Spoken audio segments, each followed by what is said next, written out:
بسم اللہ الرحمن الرحیم۔ السلام علیکم۔ صاف دل انسان کی 5 نشانیاں۔ نبی کریم صلی اللہ علیہ وآلہ وسلم کا یہ فرمان ضرور سن لو۔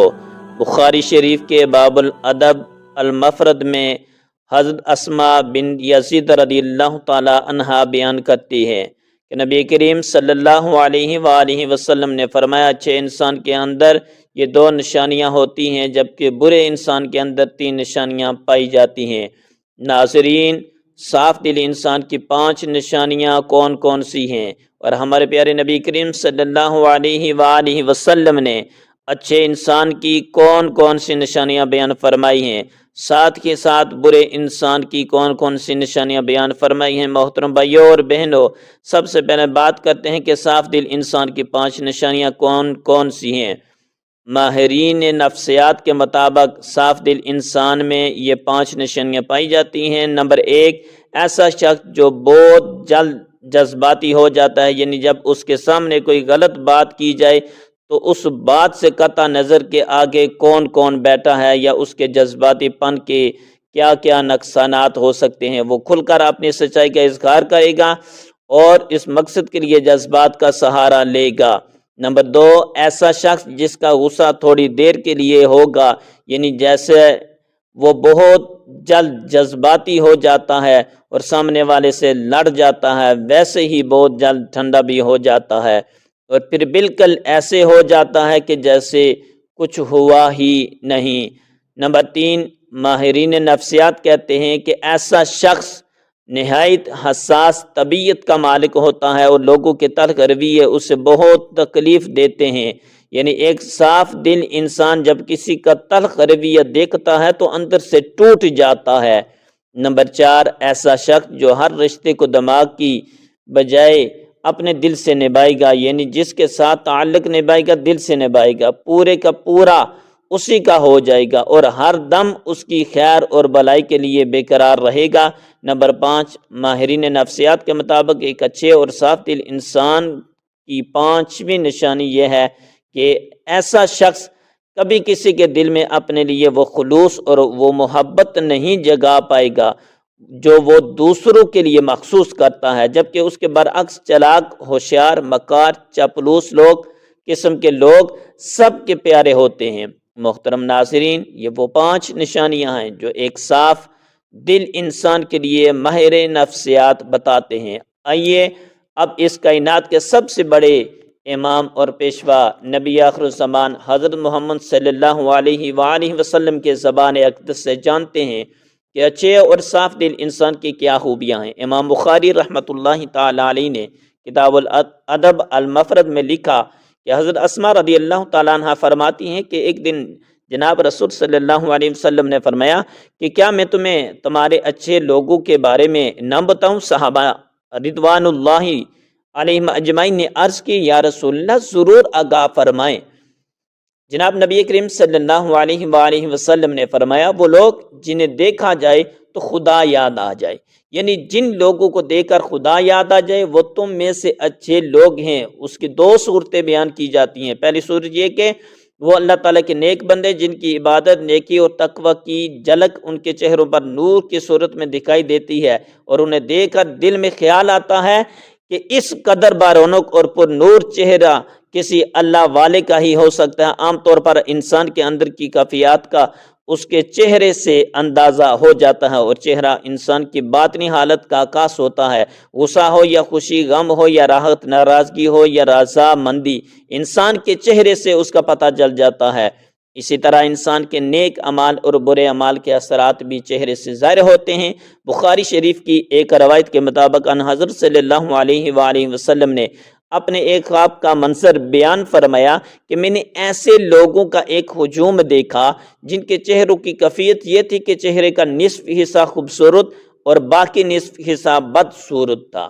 فرشتوں سے پوچھا کہ یہ کون لوگ ہیں؟ انہوں نے بتایا کہ یہ آپ کی امت کے وہ لوگ ہیں جو اچھے اور برے اعمال دونوں کرتے رہے ہیں۔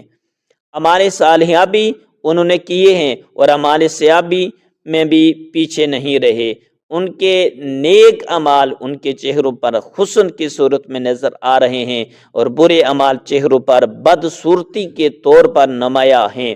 اس لیے اللہ تبارک و تعالیٰ کے نیک اور مخلص بندوں کے چہروں پر ان کے خلوص اور نیک اعمال کا نور ہوتا ہے، اور ان کے بارونق اور نورانی چہروں کو دیکھ کر خدا کی یاد تازہ ہو جاتی ہے۔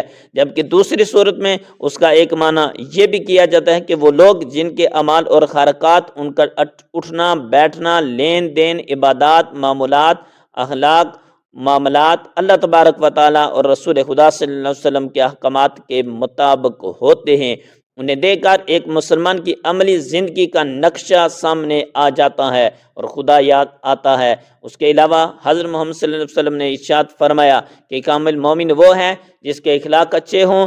مومن اپنے حسن اخلاق سے دن میں روزہ رکھنے والے اور رات میں عبادت کرنے والے کا درجہ پا لیتا ہے۔ حضور نبی کریم صلی اللہ علیہ وآلہ وسلم کا ارشاد ہے کہ تم میں بہترین شخص وہ ہے جس کے اخلاق سب سے اچھے ہوں۔ ہمارے اخلاق ہمارے خالق و مالک کے ساتھ بھی اچھے ہونے چاہیے، اور بندوں کے ساتھ بھی۔ خالق اور مالک کے ساتھ اچھے اخلاق کا مطلب یہ ہے کہ اسے ایک جانیے، اس کا ہمسر کسی کو نہ بنائیں، جو مال اس نے دیا ہے اس میں سے اس کی راہ میں خرچ کریں، نماز کی پابندی کریں، یوم آخرت پر ایمان رکھیں، قرآن پاک دیگر آسمانی کتابوں پر ایمان رکھیں، اس کے حلال کردہ چیزوں کو حلال اور حرام کردہ چیزوں کو حرام جانیے، ہمیشہ اپنے خالق اور مالک کا شکر ادا کرتے رہیے اور تکلیف پہنچنے پر صبر کریں۔ اسی طرح ہمارے اخلاق بندوں کے ساتھ بھی اچھے ہونے چاہیے۔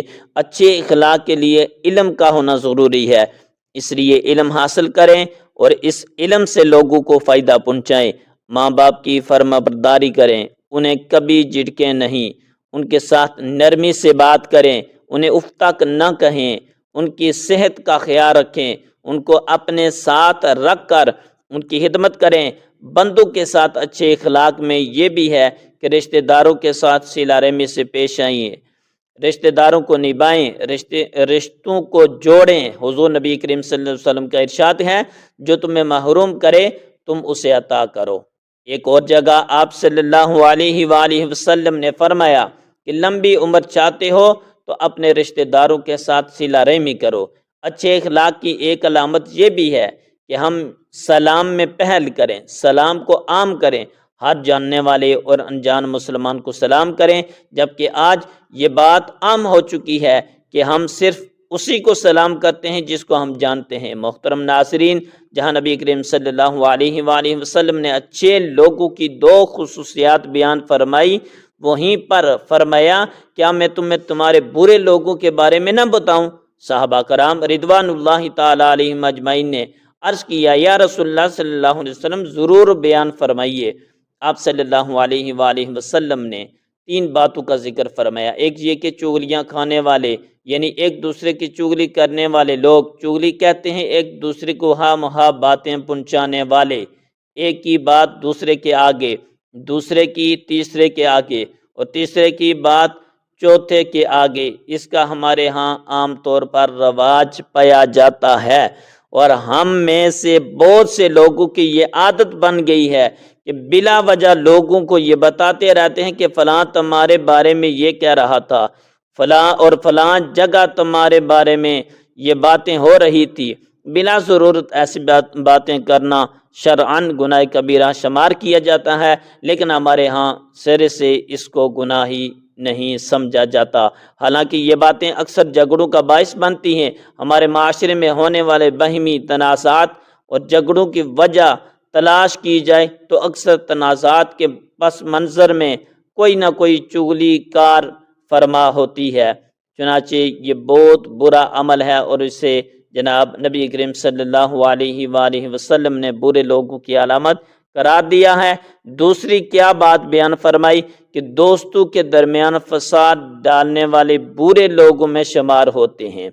یہ بھی ایک معاشرتی بیماری ہے کہ چند دوست اکٹھے محبت اعتماد کے ساتھ رہ رہے ہیں، اگر کوئی آدمی ان کے درمیان غلط فہمیاں ڈال کر ان کی دوستی کو دشمنی میں بدل دیتا ہے تو وہ بہت بری حرکت کا مرتکب ہوتا ہے۔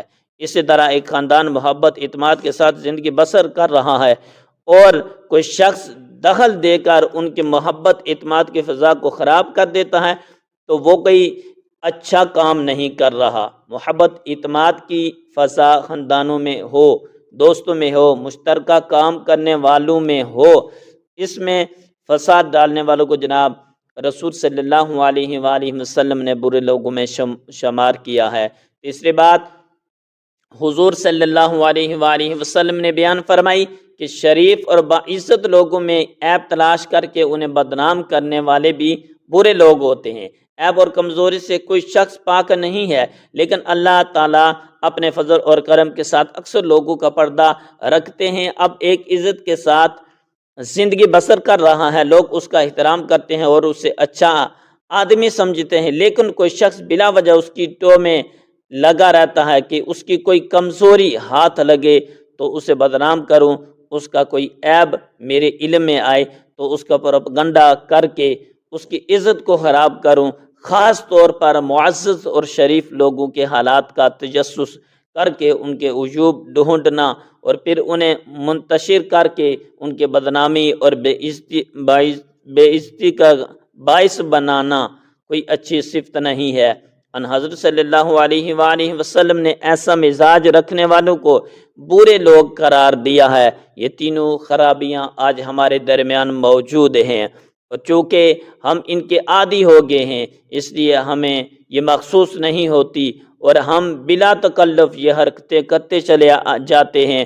ہمیں جناب نبی کریم صلی اللہ علیہ وآلہ وسلم کے اس ارشاد گرامی کا بار بار مطالعہ کرنا چاہیے، اس پر غور کرنا چاہیے، اور پھر اپنے معاملات، مزاج و عادات پر بھی نظر ڈال کر اپنی کمزوریوں کو محسوس کرتے ہوئے اصلاح کی کوشش کرنی چاہیے۔ اللہ تبارک و تعالیٰ سے دعا ہے کہ ہمیں ان بڑی بڑی معاشرے کی برائیوں سے محفوظ فرمائیے اور ہمیں ان لوگوں کے راستے پر چلنے کی توفیق عطا فرمائے جن کو نبی کریم صلی اللہ علیہ وآلہ وسلم نے اچھے لوگ قرار دیا ہے۔ تمام مسلمان بہن بھائیوں سے درخواست ہے کہ ایک مرتبہ نبی کریم صلی اللہ علیہ وآلہ وسلم کی ذات اقدس پر دل کی گہرائیوں سے درود و سلام بھیجیں۔ تمام احباب سے گزارش ہے کہ اللہ کے 99 ناموں میں سے ایک نام ضرور کمنٹ میں لکھیں۔ شکریہ۔